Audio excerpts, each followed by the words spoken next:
தட்டை, சீடை, முறுக்கு, ரிப்பன் பகோடா, அதிரசம், என்ன வேணாலும் செய்யுங்க.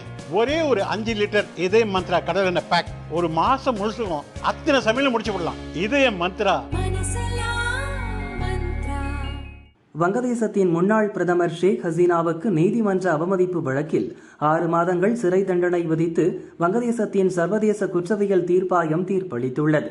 முகமது கோலம் மோர்துசா மசும்தார் தலைமையிலான 3 நீதிபதிகள் அமர்வு இந்த தீர்ப்பை வழங்கியுள்ளது.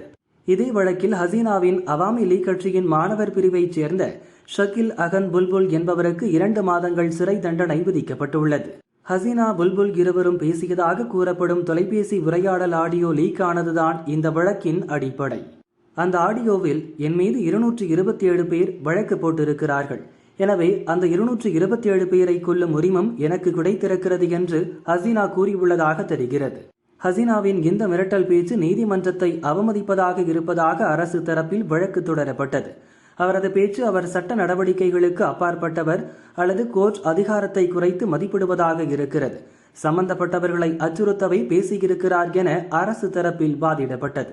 இந்த வழக்கு தொடர்பாக ஹசீனா புல்புல் இருவரும் விளக்கமளிக்க கோர்ட் கடந்த மே மாதம் உத்தரவிட்டது. அவர்கள் விளக்கம் தராததால் நேரில் ஆஜராக கோர்ட் உத்தரவிட்டது. ஆஜராகவில்லை. மறுமுறை சம்மன் அனுப்பப்பட்டது.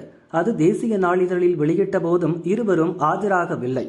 தொடர்ந்து பதிலளிக்காததால் நீதிமன்ற அவமதிப்பாக கருதி இருவருக்கும் சிறை தண்டனை விதிக்கப்பட்டிருக்கிறது.